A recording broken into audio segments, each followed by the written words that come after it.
Donc, ouvrez vos Bibles dans le psaume 19 et nous allons lire les versets 8 à 12. Restez avec la Bible ouverte à ce chapitre-là et sur ces versets. Et la parole de Dieu dit ainsi, « La loi de l'Éternel est parfaite, elle restaure l'âme. Le témoignage de l'Éternel est véritable, il rend sage l'ignorant. Les ordonnances de l'Éternel sont droites, elles réjouissent le cœur. Les commandements de l'Éternel sont purs, ils éclairent les yeux. La crainte de l'Éternel est pure, elle subsiste à toujours. Les jugements de l'Éternel sont vrais, ils sont tous justes. Ils sont plus précieux que l'or, que beaucoup d'orphins. Ils sont plus doux que le miel, que celui qui coule des rayons. Ton serviteur aussi en reçoit instruction pour qui les observe. La récompense est grande. Amen. Ce sont des paroles magnifiques, n'est-ce pas, qui ont été écrites par le roi David, inspirées par l'Esprit, et qui a mis par écrit ce qu'est la parole de Dieu et comment lui, il voyait la parole de Dieu, et c'est extraordinaire. Mais avant de commencer, je voudrais qu'on se pose cette question. Je voudrais vous poser la question, et vous allez voir, je vous ai préparé quelques questions auxquelles je voudrais que vous répondiez, pour voir si vraiment nous croyons toute la richesse qu'est la parole de Dieu. Qu'est-ce que nous croyons réellement au sujet de la parole de Dieu? Est-ce que tu crois vraiment que la parole de Dieu est un trésor inestimable que tu as dans tes mains? Eh bien, essaye de répondre à ces questions dans ton cœur, d'accord? Et que vraiment réfléchis et réponds à ces questions de manière sincère. Quand tu t'affrontes à une situation compliquée, où est-ce que tu cherches de la direction? Où est-ce que tu cherches un conseil? Quand tu as un peu d'adversité dans ta vie et que peut-être ça nous arrive à tous d'avoir des questionnements au sujet, on ne sait pas trop à qui demander, où est-ce que tu vas en premier lieu? Qui vas-tu consulter en premier lieu? Est-ce que tu crois réellement que la Bible est la parole de Dieu et que cette parole, qui est la parole de Dieu, peut te faire vaincre toutes tes tentations et te faire vaincre ces péchés contre lesquels tu te dis jamais je vais m'en sortir? Est-ce que tu crois vraiment que la parole de Dieu est assez puissante pour te faire vaincre ton péché?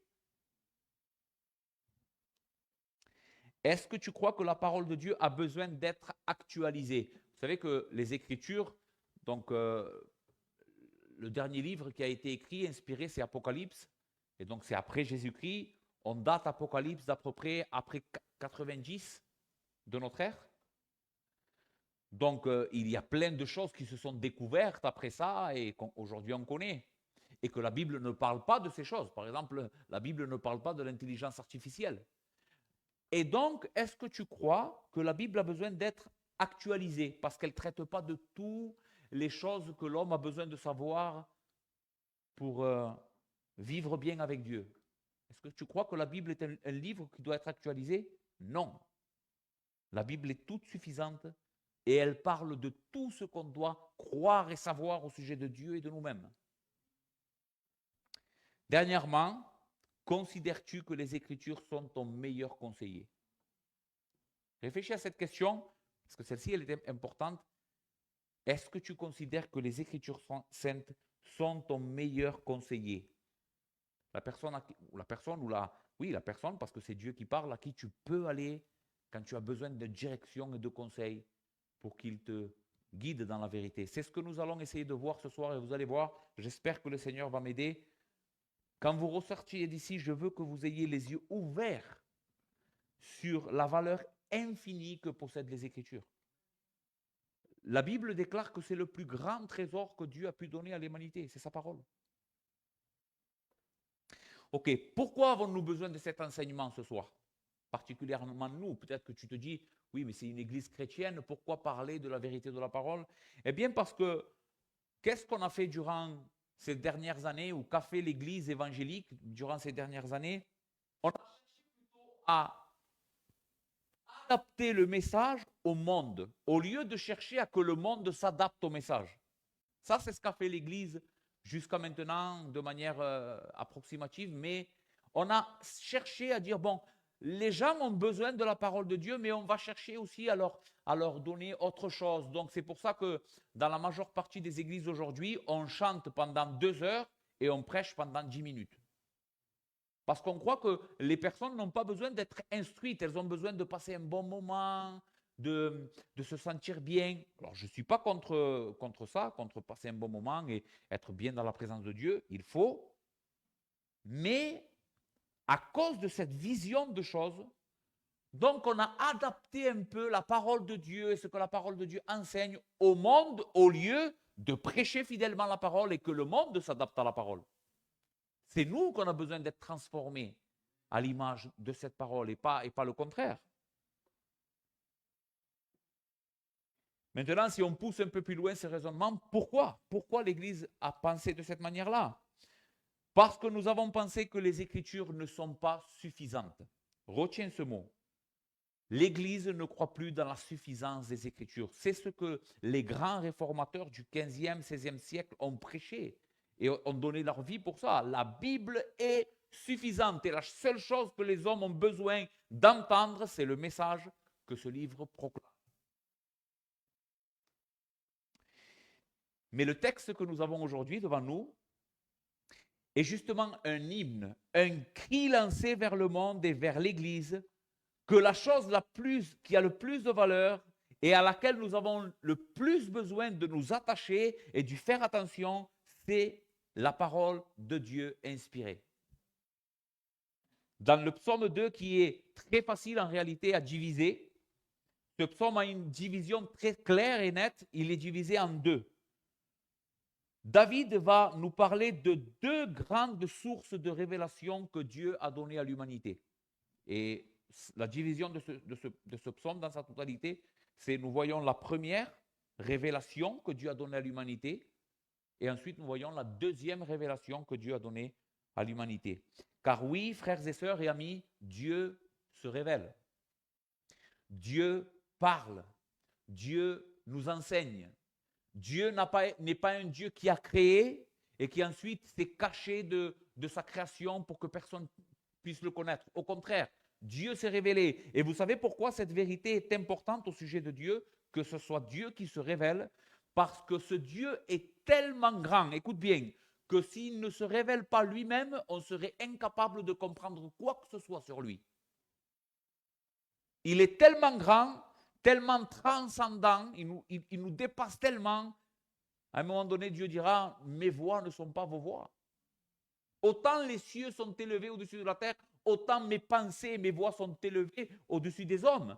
Donc, pour qu'on comprenne qui est ce Dieu, qu'est-ce qu'il a fait pour nous, quelle est la vérité à son sujet, il a fallu que lui parle, que lui vienne vers nous et nous parle. D'accord? Donc, c'est très important qu'on parle de la révélation ou de l'auto-révélation de Dieu. L'homme ne va pas deviner qui est Dieu, il n'a qu'à ouvrir les yeux sur ce que Dieu a dit, et ça, c'est suffisant. OK. Quelle est la première révélation que nous voyons dans le psaume 19? Si vous lisez avec moi du verset 1 au verset 7, David va parler de ce que les théologiens ont appelé la révélation générale. Retenez ces 2 termes, il va y avoir 2 termes importants ce matin que vous devez retenir, cet après-midi que vous devez retenir, révélation générale et révélation spéciale. C'est de cette manière-là que les théologiens ont parlé de cette vérité que je veux vous enseigner aujourd'hui. Donc, du verset 1 au verset 7, nous avons la révélation générale. Nous lisons ensemble le verset 1. Je crois que je l'ai mis, ce texte, voilà. Écoutez comment ouvre ce psaume. Au chef des chantres, psaume de David. Les cieux racontent la gloire de Dieu et l'étendue manifeste l'œuvre de ses mains. Le jour en instruit un autre jour. La nuit en donne connaissance à une autre nuit. Ce ne sont pas un langage, ce ne sont pas des paroles dont le son ne soit pas entendu, ou point entendu. Leur retentissement parcourt toute la terre. Leurs accents vont aux extrémités du monde, où il a dressé une tente pour le soleil, et le soleil, semblable à un époux qui sort de sa chambre, s'élance dans sa carrière avec la joie d'un héros. Il se lève à une extrémité des cieux, et il achève sa course à une autre extrémité. Rien ne se dérobe à sa chaleur. Alors ici, comprenez que les psaumes sont des cantiques et de la poésie. Donc David est en train de nous parler de cette vérité théologique au sujet de Dieu, sa révélation spéciale, mais il le fait avec des termes poétiques. D'accord? C'est pour ça que nous trouvons le soleil, l'image du soleil qui parcourt toute la création et que rien ne se dérobe à sa chaleur. Ok. Qu'est-ce qu'est la révélation générale? La révélation de Dieu générale est appelée ainsi pour deux grandes raisons. C'est pour ces deux raisons que les théologiens ont appelé cette révélation de laquelle parle David ici dans la création comme étant générale. Pourquoi? La première raison pourquoi on a appelé cette révélation la révélation générale, c'est parce qu'elle est générale, c'est-à-dire elle s'étend sur tous les hommes. C'est une révélation que Dieu a donnée à lui-même, de lui-même. Et ici, je pense que je vais répondre à quelques questions que les amis m'ont déjà posées plusieurs fois. Qu'est-ce qui va se passer avec les personnes qui n'ont jamais entendu le message de Jésus-Christ, par exemple avant Jésus-Christ, avant que Jésus vienne et que l'évangile soit diffusé à toutes les nations? Eh bien, il y avait des hommes partout dans la terre. Ces hommes sont morts sans jamais entendre quoi que ce soit au sujet de Jésus et du Dieu d'Israël. Les seuls qui avaient la Torah, c'était à Jérusalem, en Israël. Eh bien, qu'est-ce qui va se passer avec ces hommes? Comment ils vont être condamnés s'ils n'ont jamais entendu parler de Dieu? Est-ce que la Bible dit qu'ils n'ont jamais entendu parler de Dieu? Eh bien non. La Bible dit qu'ils ont entendu parler de Dieu au travers de cette génération, de cette révélation, qui est générale. C'est pour ça que c'est important ce qu'on est en train de voir. La révélation générale s'étend premièrement sur tous les hommes. Comment nous le voyons dans notre passage? Ce n'est pas une langue, dit David au verset 4. Ce ne sont pas des paroles dont le son ne soit point entendu. En d'autres mots, tous les hommes ont entendu ce langage. Voyez comment David parle ici de manière imagée de cette révélation de Dieu dans la création. Il est en train de dire, c'est vraiment un langage. La révélation, la création parle. Elle dit quelque chose. Verset 5. Leur retentissement parcourt toute la terre, leur accent vont jusqu'aux extrémités du monde. Donc cette révélation, ne s'adressait pas uniquement au peuple d'Israël.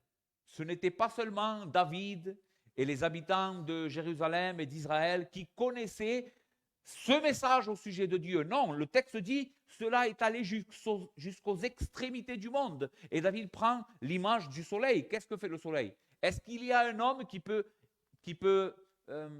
éviter le soleil? Non, tous les hommes sont sous ce soleil. Donc, et ce message, c'est de cette manière-là que David est en train de nous parler. Ce message a atteint tous les hommes qui vivent sur terre. Même ceux qui n'ont jamais entendu parler du Dieu d'Israël. Ça va? Ok.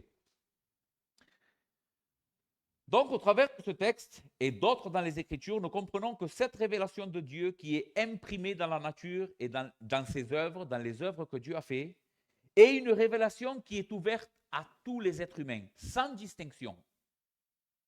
Et c'est donc pour cette raison qu'on appelle cela la révélation générale. Tous les êtres humains ont eu une connaissance ou une révélation de Dieu de manière particulière. Tous les êtres humains. Même ceux qui ont vécu dans l'Amazonie et qui n'ont jamais entendu parler du Dieu d'Israël, qui n'ont même pas jamais côtoyé une civilisation quelconque, eh bien, ces hommes-là ont eu une révélation véritable de Dieu. L'apôtre Paul, en enseignant l'évangile aux Romains, va leur dire que puisque tous les hommes ont eu cette connaissance de Dieu, même s'ils n'ont jamais entendu parler de la parole de Dieu écrite ou prêchée, ils sont coupables et dignes du châtiment. L'apôtre Paul, connaissant cette vérité des Écritures, va dire, puisque tous les hommes ont eu cette révélation de Dieu, ils sont tous inexcusables. Romains 1, verset 18 à 21. Écoutez. La colère de Dieu se révèle du ciel contre toute impiété et toute injustice des hommes qui retiennent injustement la vérité captive. Les hommes retiennent la vérité captive. Ça veut dire ils ne veulent pas laisser la vérité sortir. C'est comme si c'est quelque chose qu'ils connaissent, la vérité au sujet de Dieu, mais ils ne veulent pas la dire. Il continue au verset 19 et il dit, car ce qu'on peut connaître de Dieu est manifeste pour eux, Dieu leur ayant fait connaître. En effet, les perfections invisibles de Dieu, sa puissance éternelle et sa divinité. Ici, nous voyons trois choses que la nature révèle au sujet de Dieu. Ses perfections invisibles, sa puissance éternelle et sa divinité se voient comme à l'œil nu. Regardez la précision du texte. Paul ne dit pas s'entend, il dit se voit. Comme à l'œil nu, depuis la création du monde, quand on considère son ouvrage, ils sont donc inexcusables, puisqu'ayant connu Dieu, ils ne l'ont point glorifié comme Dieu et ne lui ont point rendu grâce. En d'autres mots, Paul est en train de dire, les hommes ont vu la création, ont vu la sagesse de Dieu, sa puissance éternelle, sa divinité, qu'il est le véritable Dieu qu'on devrait chercher et adorer, mais au lieu de l'adorer, au lieu de le servir, qu'est-ce qu'ils font? Ils se rebellent, ils gardent cette vérité captive, et plus loin Paul nous dit qu'ils se sont tournés vers les pierres, les morceaux de bois, les choses créées, pour adorer plutôt la créature que le Créateur. Donc, il n'y en a aucun qui soit ignorant et qui sera sauvé à cause de son ignorance. La Bible nous dit que tous, sous le ciel, nous avons cette révélation au sujet de Dieu. Il n'y a pas que, je vais pas passer beaucoup de temps là à vous parler de ça, mais il n'y a pas que la création qui nous révèle Dieu, il y a aussi deux autres choses. L'homme lui-même, dans sa constitution, a été créé à l'image de Dieu. Et vous savez ce que ça veut dire? Qu'il y a l'image de Dieu imprimée dans la création et la constitution de l'homme. Et il y a aussi la conscience.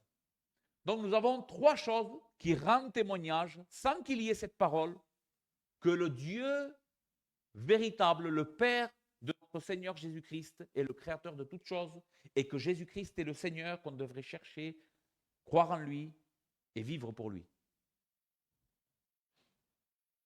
Écoutez comment Romains 2, versets 12 à 16, Paul parle de la conscience, il dit « Tous ceux qui ont péché sans la loi périront aussi sans la loi. » Qu'est-ce que veut dire sans la loi? Qu'est-ce que veut dire sans la loi? Tous ceux qui ont péché sans la loi, qu'est-ce que ça veut dire? Périront aussi sans la loi. C'est-à-dire que tous ceux qui n'ont pas connu la parole, mais qui ont péché, périront sans avoir connu la parole. Et tous ceux qui ont péché avec la loi seront jugés par la loi. Ce ne sont pas en effet ceux qui écoutent la loi qui sont justes devant Dieu, mais ce sont ceux qui mettent en pratique qui seront justifiés. Maintenant, écoutez bien.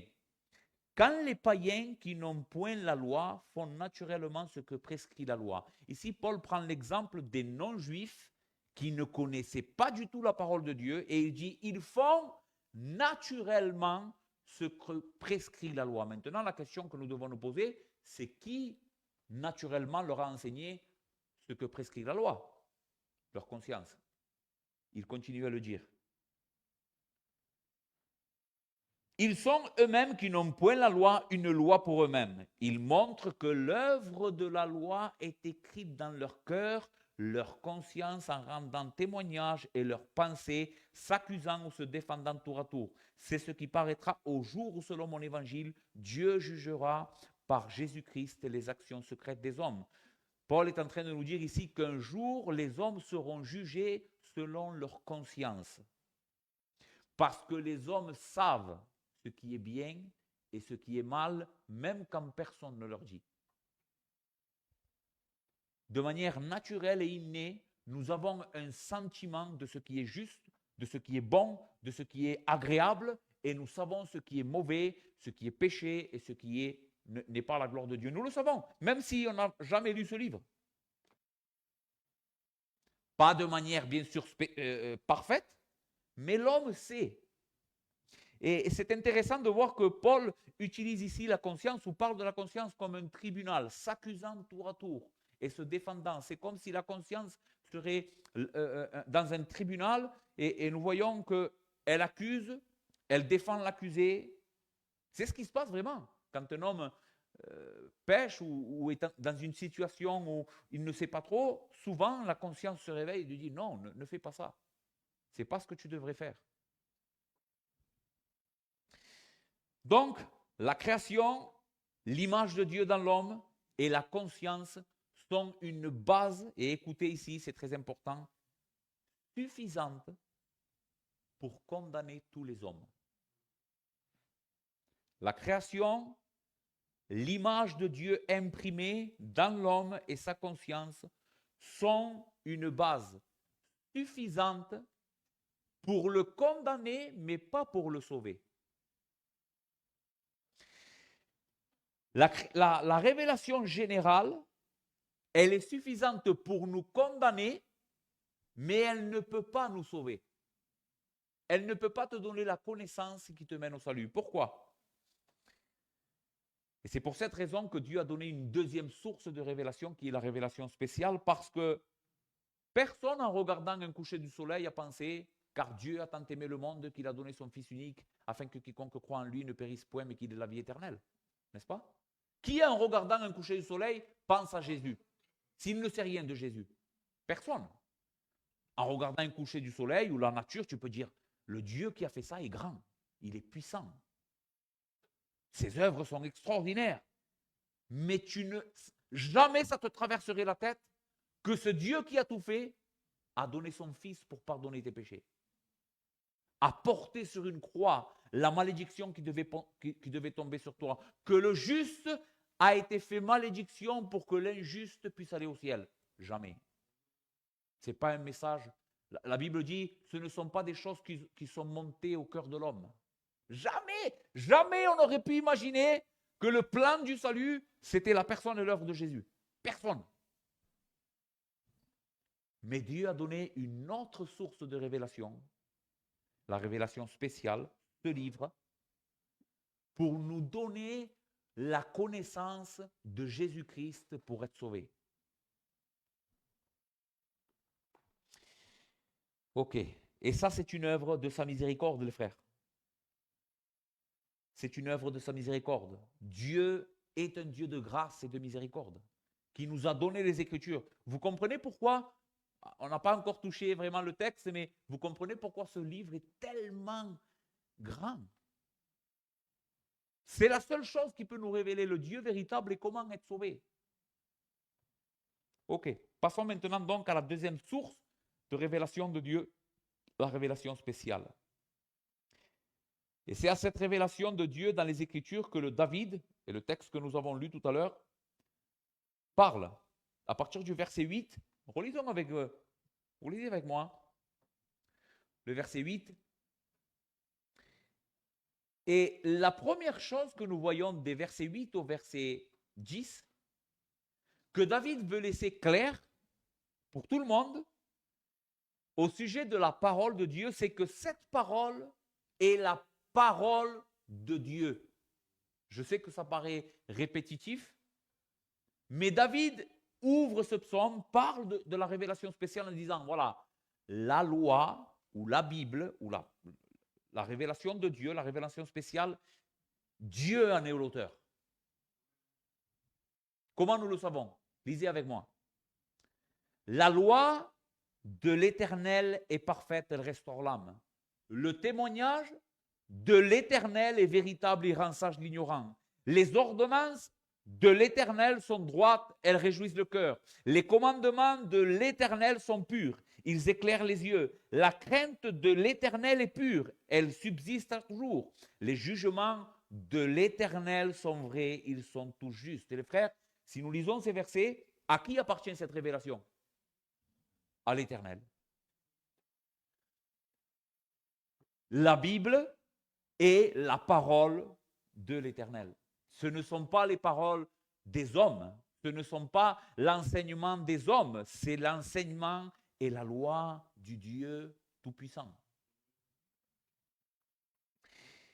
6 fois, en 3 versets, David nous dit que cette parole ou cette révélation est à l'Éternel. Et une telle répétition, donc, ne laisse personne ignorant. David, le premier message qu'il veut nous transmettre, c'est que la parole de Dieu, c'est la parole de Dieu. C'est Dieu qui l'a dit, c'est Dieu qui l'a enseigné. Et l'apôtre Pierre enseignera la même chose dans 2 Pierre, chapitre 1, verset 21. Il dira, car ce ne sont pas par une volonté d'homme qu'une prophétie a jamais été apportée, mais c'est poussé par le Saint-Esprit que des hommes ont parlé de la part de Dieu. Vous voyez, les hommes n'ont jamais pensé à dire ce que Dieu a dit dans ce livre. Ils n'auraient jamais pensé à ça. Mais c'est poussé par le Saint-Esprit. C'est inspiré de Dieu qu'ils ont parlé. Et c'est pour ça qu'on croit que ce livre, même si c'est l'apôtre Jean, le prophète Ézéchiel, le psaume de David, c'est des hommes qui l'ont écrit, mais on croit que ce livre est la parole de Dieu. Pourquoi? Parce qu'elle était inspirée de Dieu. Nous allons voir un peu plus loin. Dieu en est en réalité l'auteur. Vous savez, si vous remontez à la source première, j'aime penser à ça comme dans une rivière. Souvent, des rivières coulent très loin, peut-être à des centaines de kilomètres, des fois. Mais si vous remontez cette rivière, vous prenez le temps, vous allez arriver à la source de cette rivière. Eh bien, c'est la même chose avec les Écritures. Quand on regarde les Écritures, c'est des auteurs humains. Mais si on remonte, qui est le véritable auteur? C'est l'Esprit de Dieu. C'est Dieu lui-même. Et c'est un miracle pour nous, bien sûr. C'est mystérieux, mais c'est ce que la Bible enseigne à son sujet. Ok. Maintenant, David va nous donner 6 noms de la parole de Dieu avec 6 qualités qu'elle possède et 6 bénéfices pour notre vie. Écoutez bien, David nomme la parole de Dieu de 6 manières différentes. Il va nous dire 6 qualités que cette parole a, ou bénéfices, et 6 résultats qu'elle a dans la vie de l'homme. J'ai fait quelque chose, je ne sais pas, vas-y, change. Voilà.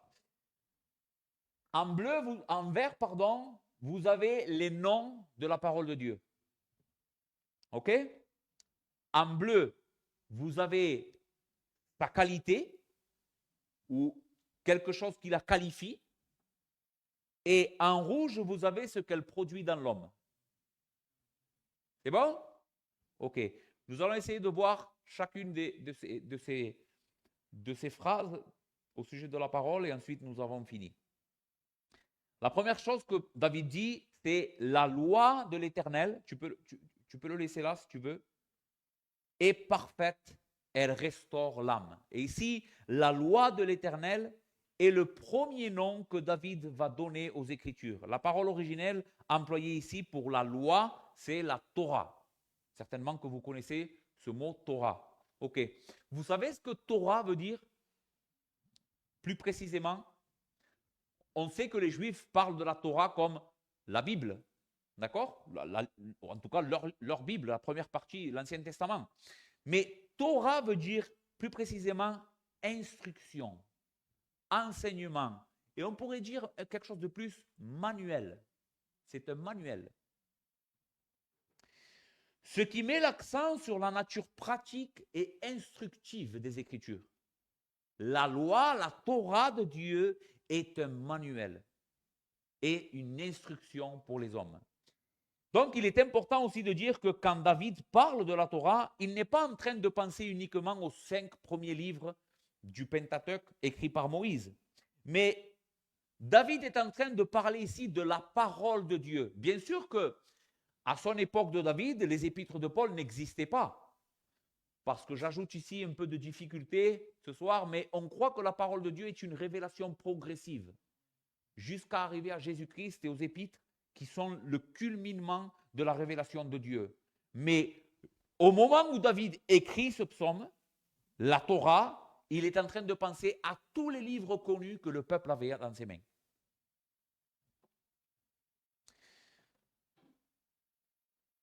Le manuel de Dieu, la Bible, se révèle comme étant l'enseignement de Dieu à l'homme. En d'autres mots, ce qui concerne sa raison d'être et la manière dont il doit vivre, connaître Dieu et le servir. C'est la loi de Dieu. Je vais vous mettre un exemple. Imaginez que j'achète un robot cuisinier. Vous savez que quand vous achetez ce type d'appareil, il y a une base, mais il y a 50 000 pièces. Et moi, je ne sais pas comment ça fonctionne. Il y en a une qui sert pour couper quelque chose, l'autre, d'accord? Si on voudrait connaître mieux comment s'en servir, qu'est-ce qu'il faut faire? Il y a toujours un manuel avec un tel appareil, ou même avec une télévision. Et souvent, tu ne sais pas comment fonctionne la télévision, tu regardes le manuel et tu te sers. Eh bien, c'est de cette manière-là que la Bible nous parle de la Torah. Mais elle est un manuel, non pas pour quelque chose créé, elle est un manuel pour la vie de l'homme. Qui c'est qui t'a créé? Qui t'a créé? Dieu. Eh bien, Dieu sait comment tu fonctionnes. Il sait exactement qu'est-ce que tu dois faire, quand tu dois le faire et comment tu dois le faire. Et pour ça, pour savoir comment le faire, il t'a donné ça. La Torah, l'instruction de Dieu, le manuel de Dieu. Écoutez ce que le petit catéchisme de Westminster dit aux 3 premières questions. C'est intéressant. Mais les premiers chrétiens ou nos pères, croyez ce que je suis en train de vous enseigner, demandent quelle est la principale fin de l'homme? Réponse. La principale fin de l'homme est de glorifier Dieu et de le posséder éternellement. Vous voyez, l'homme a été créé pour un but spécifique. Il a été créé pour posséder Dieu, que Dieu soit à lui. Pas une chose. Dieu. Dieu est la source de tout bonheur, de toute félicité. Et il nous a créés, Dieu nous a créés pour qu'on puisse nous réjouir de lui. OK?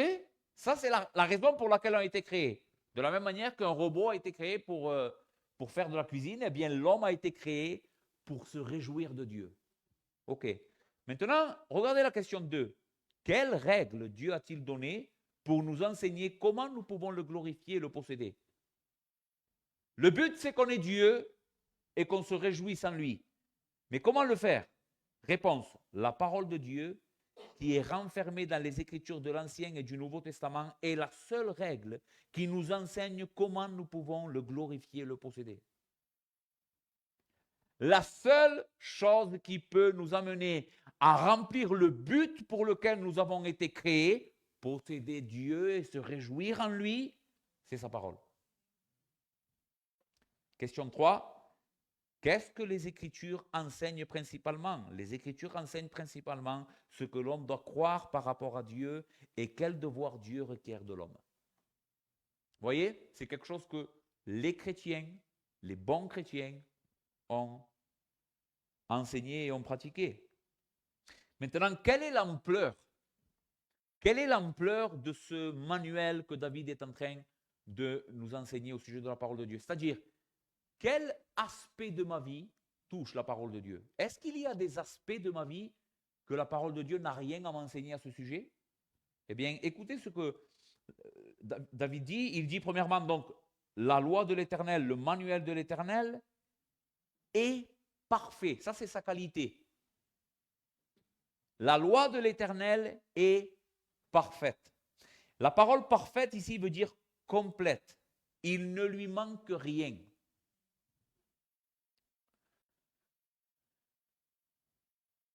C'est-à-dire qu'il n'y a rien que l'homme ait besoin dans tous les aspects de sa vie que la parole de Dieu ne réponde pas. C'est pour ça qu'on disait tout à l'heure que nous croyons dans la suffisance des Écritures. Quand nous disons ça, nous croyons dans la suffisance de l'Écriture, ce n'est pas pour juste parler bien français. Qu'est-ce que ça veut dire qu'on croit dans la suffisance des Écritures? Ça veut dire qu'on croit que la Bible est toute suffisante pour remplir tous mes besoins. La seule chose dont j'ai besoin pour connaître Dieu, être heureux et le glorifier, c'est sa parole. Et David, répond donc avec ce texte par une affirmation que la parole de Dieu est complète. Elle est tout ce que Dieu a voulu révéler aux hommes pour qu'ils vivent pour sa gloire et soient heureux. Maintenant, nous avons vu le nom, le premier nom que David donne à la parole de Dieu, la Torah. Nous avons vu la première qualité, elle est complète, mais qu'est-ce qu'elle fait dans nos vies? La loi de l'Éternel est parfaite, elle restaure l'âme. Qu'est-ce que ça veut dire restaurer l'âme? Dans l'hébreu ici, ça veut dire faire retourner à son état originel. C'est incroyable. Les mots que David emploie, c'est que la loi de l'Éternel qui est parfaite est capable de redresser, de faire revenir ton âme à l'état initial. C'est-à-dire te sauver de ton péché. Parce que quand Dieu a créé les hommes, nous n'étions pas pécheurs, nous étions justes. Et la loi de l'Éternel, tel un forgeron, vous avez vu déjà un forgeron, quand il travaille sur une pièce, comment il fait? Il tape, il tape, il tape et il donne la forme qu'il veut à la pièce. Eh bien, c'est de cette manière-là que la parole de Dieu est capable de redresser notre âme. Rien n'est capable de le faire. Uniquement la parole de Dieu est capable de restaurer l'âme de l'homme. Donc, nous avons vu, premièrement, que la loi de l'Éternel est parfaite, elle restaure l'âme. Deuxièmement, le témoignage de l'Éternel est véritable, il rend sage l'ignorant. Je ne sais pas si je vais avoir le temps de tout vous parler, mais je vais aller jusqu'à ce que ça sonne. La deuxième chose que David nous dit au sujet de la parole est que le témoignage de l'Éternel est véritable, c'est-à-dire que c'est un témoignage fidèle, digne de confiance, sûr. Mes frères, à cause du péché, chacun d'entre nous, nous avons créé comme un système de défense. Et tu vas comprendre pourquoi je te parle de ça. Une sorte de système de défense pour nous garder contre les personnes qui nous mentent ou qui seraient susceptibles de nous faire du mal. Pourquoi? Parce que nous savons que les hommes sont trompeurs. On a du mal à croire les autres facilement. Et c'est pour ça qu'on met plein de filtres. Avant de croire une personne, des fois on demande qu'elle nous donne des preuves. Par exemple, tu vas vendre une maison, tu ne vas pas donner les clés de ta maison ou tu ne vas pas donner l'argent pour cette maison par une poignée de main. Qu'est-ce que tu vas faire? Tu vas aller au notaire, tu veux signer, tu veux des preuves. Pourquoi? Parce que tu as peur que l'autre te mente. Et ce monde est comme ça. Et on fait bien des fois d'être prudent. Mais ce que David est en train de nous dire ici, c'est que quand nous arrivons au témoignage de l'Éternel, on doit enlever tous ces filtres.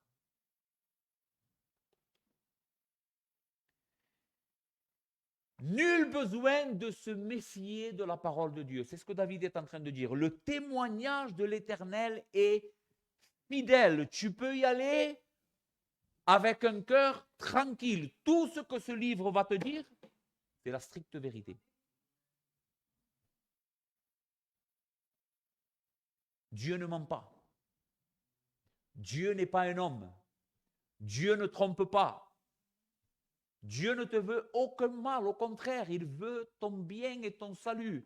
Et le bien qu'il te donne, la richesse qu'il te donne, c'est sa parole en te disant, prends tout ce que je te donne, crois-le, pratique-le.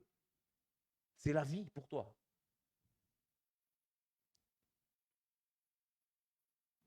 Elle est un témoignage véritable du Dieu qui ne ment point. Et écoutez, si nous faisons confiance à Dieu, et le recevons par la foi, recevons ses instructions par la foi, que fait cette parole? Donc, le témoignage de l'Éternel, ici, c'est le nom que David lui donne, est fiable, il rend sage l'ignorant. Ça, c'est le bénéfice qu'on en retire. Il rend sage l'ignorant. Encore une fois, ici, la parole de Dieu est extraordinaire. Ici, l'ignorant est quelqu'un qui a l'esprit ouvert. Et je sais que dans notre époque, dire d'une personne il a un esprit ouvert, c'est croire que c'est quelqu'un de bien, n'est-ce pas? Avoir un esprit ouvert, c'est être quelqu'un qui tolère, qui fait du bien. Mais pas à l'époque de David. À l'époque de David, un esprit ouvert, c'est un ignorant. C'est un insensé. Maintenant, demandons-nous pourquoi la parole ignorant ici veut dire avoir un esprit ouvert, littéralement. Parce que quelqu'un qui, à l'époque de David, avait un esprit ouvert, qu'est-ce qu'il faisait? Il laissait rentrer tout et n'importe quoi.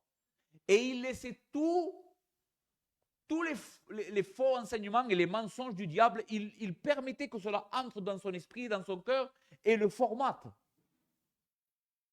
Mais David dit, le témoignage de l'Éternel est fidèle, il rend sage l'ignorant.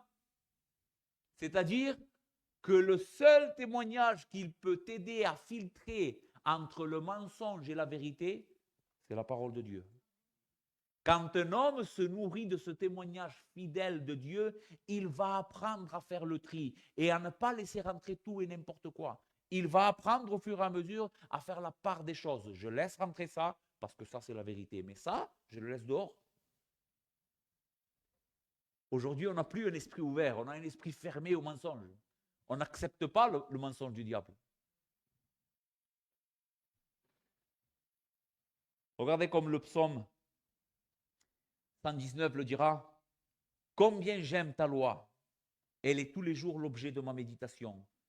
Tes commandements me rendent plus sage que mes ennemis, car je les ai toujours avec moi. Je suis plus instruit que tous mes maîtres, car tes préceptes font l'objet de ma méditation. J'ai plus d'intelligence que les vieillards.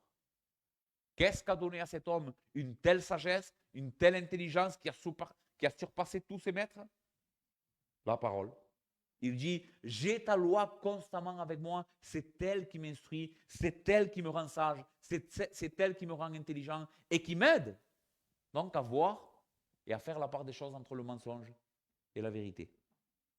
Troisièmement, les ordonnances de l'Éternel sont droites, elles réjouissent le cœur. Les ordonnances de l'Éternel sont droites, elles réjouissent le cœur. Ici, David appelle la parole de Dieu les ordonnances de l'Éternel, ce qui veut dire les commandements de l'Éternel. Ses ordres, ses commandements, parce que Dieu est un roi. Vous savez, souvent, on a tendance à croire, et Dieu nous parle avec amour, des fois, avec douceur, mais Dieu aussi est Dieu. Et Dieu, des fois, s'adresse aux hommes, non pas avec des suggestions, mais avec des ordonnances, avec des commandements. Et c'est de cette manière ici que David parle de la parole de Dieu.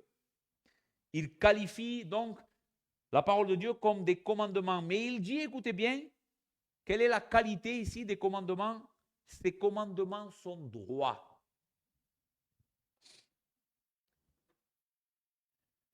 Dieu ne nous donne pas des ordres, des ordonnances, comme un tyran, pour nous asservir.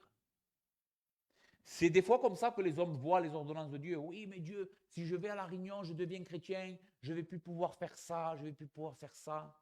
C'est la manière, excusez-moi, la plus maladroite de comprendre les commandements de Dieu, parce que les commandements de Dieu sont droits, c'est-à-dire qu'ils sont bons. Il nous parle pour notre fidélité, c'est pour notre bonheur que Dieu nous donne ses ordres.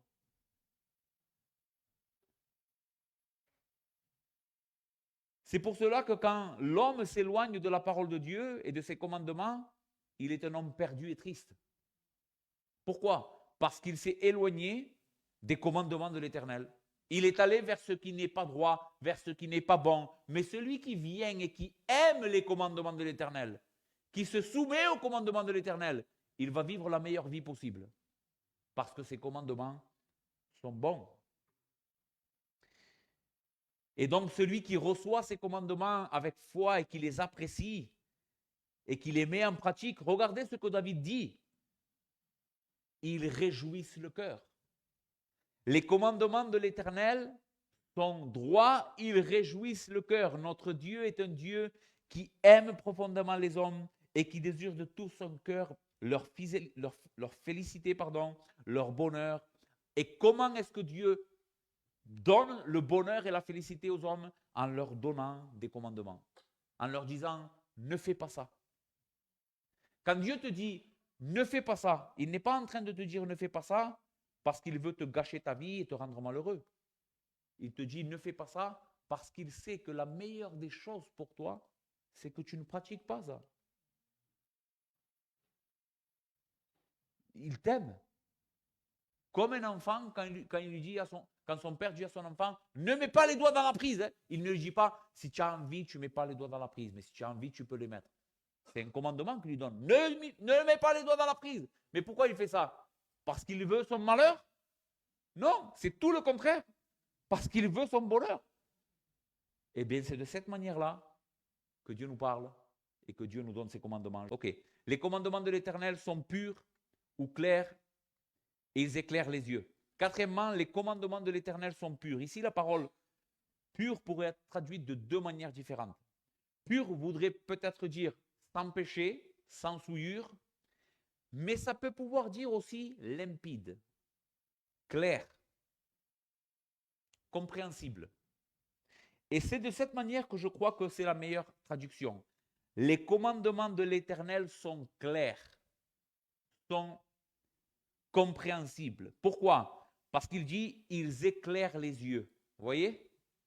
Et mes frères, il faut savoir que la parole de Dieu n'est pas un livre réservé aux experts. Pourquoi ce texte ici? Pourquoi David parle de la parole de Dieu et nous donne cette qualité au sujet de la parole de Dieu que c'est une parole claire, compréhensible? Parce que des fois, on peut se dire, oui, mais moi, je ne comprends rien. À quoi bon lire la parole, le trésor que Dieu nous a donné? Je ne comprends pas. Eh bien, ça, c'est une mauvaise conception de la parole de Dieu. Parce que la parole de Dieu est claire. Dieu ne se révèle pas de manière très compliquée. De manière que même un petit enfant pourrait comprendre le message que Dieu a donné à l'humanité.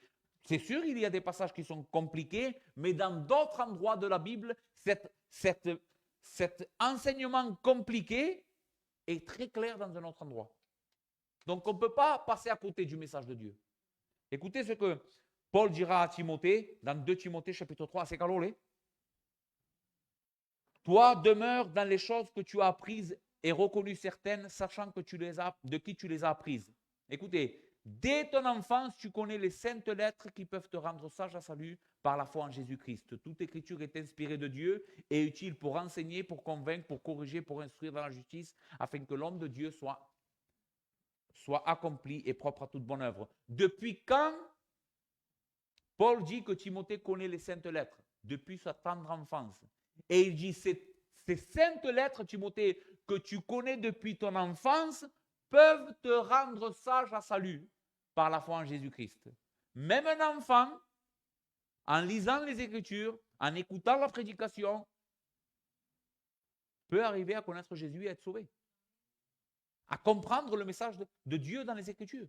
Pour les hommes, il peut y arriver.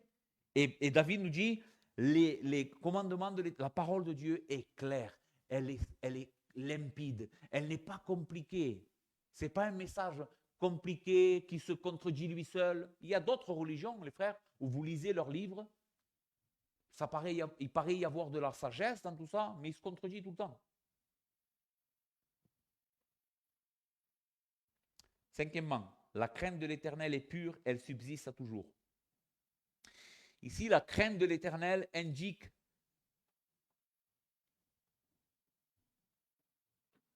que la parole de Dieu transmet la véritable piété et enseigne comment nous devons nous relationner pour adorer Dieu et le servir. Qu'est-ce que c'est la piété? La piété, c'est très difficile à expliquer parce que la piété, ce n'est pas simplement quelqu'un qui est saint. La piété parle aussi d'une crainte. Piété veut dire craindre les choses saintes ou les choses divines. C'est ce que veut dire la parole piété. Être révérent, être quelqu'un qui vit d'une manière révérente et craintive devant un Dieu qui est tellement grand que lui. C'est ça la piété. Et ici, David nous dit que la parole, il parle de la parole comme étant la crainte de l'Éternel. Parce qu'elle est ce qui peut nous donner cette crainte de Dieu. Elle est ce qui nous donne la crainte de Dieu, ce qui nous donne la révélation de Dieu et qui nous transmet la véritable piété. Mais il va dire, la crainte de l'Éternel est pure. C'est-à-dire que dans la parole de Dieu ici, on peut traduire la parole pure, pas maintenant comme pure, sans péché, comme nous l'avons vu tout à l'heure, clair, mais ici la parole pure veut dire sans péché, sans erreur, sans mélange. La crainte de l'Éternel est pure, il n'y a pas d'erreur, il n'y a pas de mensonge dans la parole de Dieu. Le psaume 12, verset 7 dit, les paroles de l'Éternel sont des paroles pures, un argent éprouvé sur la terre au creuset, 7 fois épuré.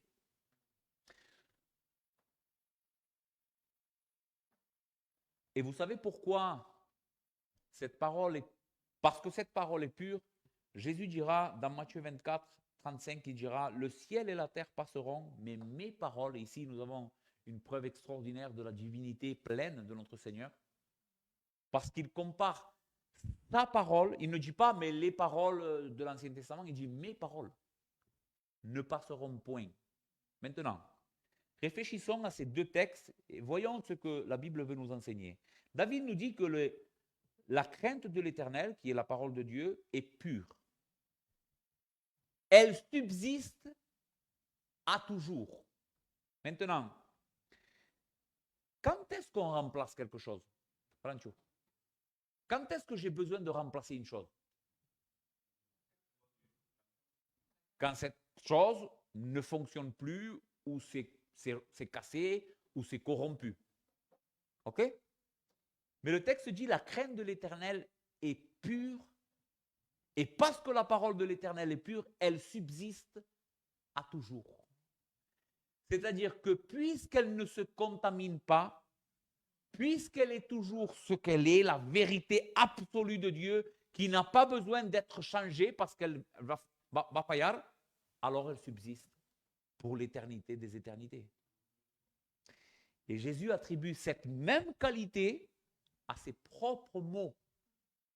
Le ciel et la terre passeront, parce qu'à un moment donné, ce ciel et cette terre sur laquelle nous sommes n'auront plus l'utilité pour laquelle ils ont été créés. De la même manière qu'on change quand une chose ne va plus. Ça ne convient plus, on le change. Donc ce ciel et cette terre vont passer. Mais il dit, mais mes paroles ne passeront point.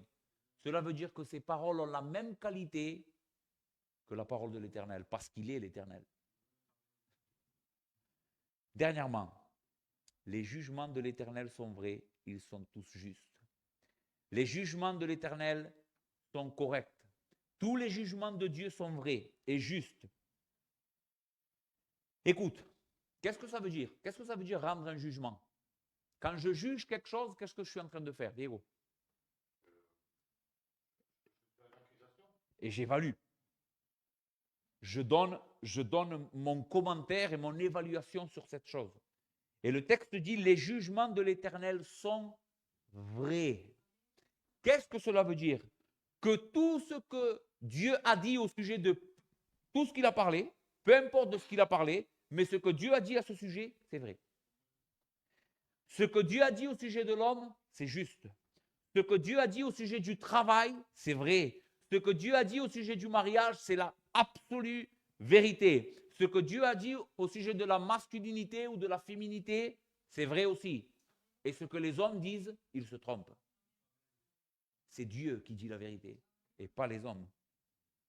Peu importe le sujet sur lequel le Dieu véritable s'est exprimé dans ce livre, ses jugements, ce que lui a décrété et a jugé la chose, c'est la vérité. Et si nous nous fions à ça, nous allons toujours marcher dans la vérité. Jamais nous nous séparerons de la vérité, parce que sa parole est la vérité. J'ai fini. C'est pour cette raison que David en conclut en disant, verset 11, que ses commandements, sa loi, ses préceptes, tout ce qu'on a vu, ils sont plus précieux que l'or, que beaucoup d'or fin. Ils sont plus doux que le miel, que celui qui coule des rayons. Ton serviteur aussi en reçoit instruction. Écoutez, écoute ce conseil. J'espère que cette parole va t'aider. Pour qui les observe, la récompense est grande. David, quand il médite sur la parole de Dieu et sur la révélation spéciale de Dieu, il dit, et il en conclut tout ce que nous avons vu, il dit, quelle autre chose pourrait avoir plus de valeur dans ce monde, si ce que je viens de dire est vrai, que la parole de Dieu? Quelle autre chose? Il n'y a rien de comparable à ce livre. Tu t'imagines que ce livre, selon l'apôtre Paul et ce qu'il a dit à Timothée, peut te conduire à la vie éternelle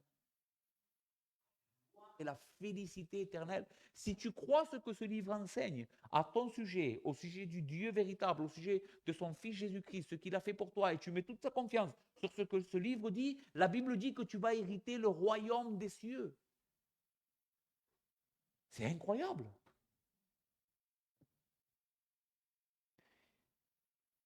Je dis encore une chose, et nous avons fini, ce livre Même si j'ai parlé de tout ce que j'ai dit, vous savez de qui il parle ce livre avant tout? De la personne et l'œuvre de Jésus-Christ.